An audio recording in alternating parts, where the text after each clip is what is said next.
Imagine slashing your rent in half, doubling your savings, and fast-tracking your financial freedom without grinding away with side hustles or putting in extra hours at work. With the rising cost of living and stagnant wages that fail to keep up, it feels impossible to get ahead. In fact, many Americans now think that you need $1.46 million just to retire comfortably. An impossible dream for many of us. But what if we can change that? What if by making one move, you can improve your financial situation, all the while enjoying a greater quality of life? Well, all of that is possible through geographic arbitrage. A money move that you can make to transform your financial future simply by changing where you live. So more specifically, geographic arbitrage is the practice of benefiting from the cost differences of two locations, maximizing financial benefit. So that typically means living in a high earning, high cost of living country like the US and living in a low cost country like Mexico, Thailand, Colombia, Costa Rica, etc. And that is exactly what I did, working as a software engineer based out of Seattle, Washington, but living in Tulum, Mexico. And I have to say, I was astounded by the amount of money I was able to save, how fast I was able to pay off my debt.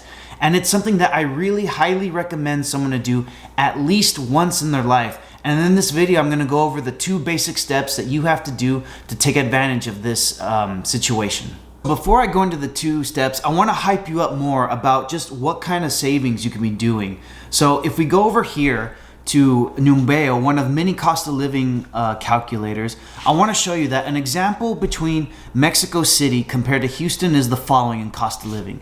The cost of living in Houston is 57.9% higher than Mexico City without rent. And you can see below, rent, restaurant prices, grocery prices are significantly higher in Houston than compared to Mexico City. It's not even a question. The fact that you can be able to afford so much more in the largest city in Mexico compared to one of the largest cities in the United States is a no-brainer. And to put in perspective, this apartment that I have right here, I am currently renting for $1,700 a month.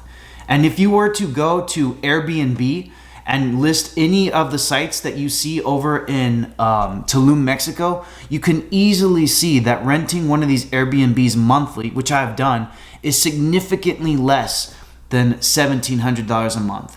So if you were to compare one over the other for a span of a year, you would be spending approximately $20,400 in the US compared to $10,000 to $11,000 in Tulum, Mexico. Imagine the kind of money that you could be spending just saving off of renting alone, and then you can get an idea of what this geographic arbitrage is all about. So hopefully you're getting a little bit more hyped about the kind of savings you can be earning just by moving to a different location. And so the first step in order to make this happen is to obviously you have to get a job or develop a skill that allows you to work from anywhere around the world. Now there's a bunch of them and you can look this up on any Google site, but basically these jobs over here are generally the ones that are the most compatible with working remotely. And you want to try to choose the one occupation or skill that has the highest earning potential. Because remember, you're gonna be living in a low cost area country, and to make use of the financial benefit, the higher the pay, the better it is. And pro tip, try to apply to jobs in the city or state where that profession earns the highest. So for example, for me personally, I was a software engineer and I knew that I could get the most money by applying to cities like Austin, Texas, Seattle, Washington, New York, Boston, etc., etc. So I personally targeted Seattle, Washington, and then moved to Mexico in order to make that work. And you want to do the same. Now that we got that first step out of the way, the next step is to pick the country that you want to live in. And my personal advice in this step is to consider 3 key things. So one is the new time zone that you're going to be staying in compared to the US. 2, the local currency compared to the US dollar and its strength. And 3, the resident status of the new country that you're going to be living in.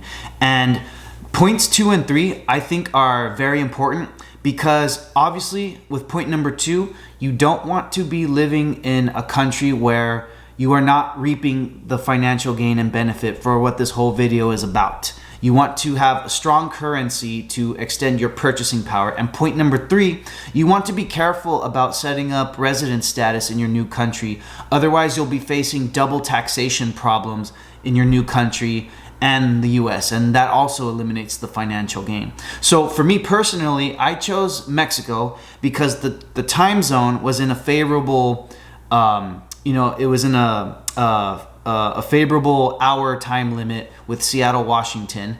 And the US dollar goes very strong against the Mexican peso. And third, I was able to stay in Mexico at the time for 183 days without having to leave the country or apply for a digital nomad visa. A caveat that I want to mention is that if you have questions or concerns, depending on how long you're going to stay in the country, I highly recommend to go talk to a tax advisor or a financial expert, because that subject is beyond this video. But generally speaking, countries are pretty favorable for you to stay within 90 to 180 days without having to apply for any kind of work visa or digital nomad visa. The final pro tip that I want to leave on this matter is basically before you leave, and if you're staying short term like I did, typically less than 183 or 90 days, a thing that you can do to not be paying rent for perhaps an apartment that you're leaving behind is just to simply change your residence to a family member's residence. So what I did is, before I moved to Mexico, I moved from my apartment and I set up my residence to my aunt's house. So I still have a home in the eyes of the United States in Texas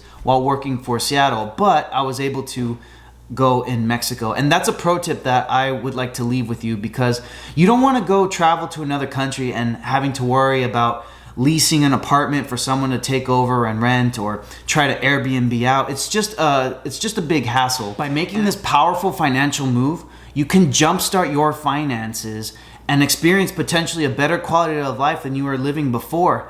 And geographic arbitrage is not just, some theory. It's a proven strategy that I've used and countless others have used to do the same. But if you're not ready to make the jump and go to another country, there are still things you can do to keep your daily spending and budget and finances under control. One thing you can do is take account of your coffee habit. Check out this video right here to find out how much money you are potentially spending on coffee and what you can do to help curb that. And if you liked this video and found it helpful or entertaining, please drop a comment, a like, and subscribe. So let's make money moves that matter, and I'll see you next time.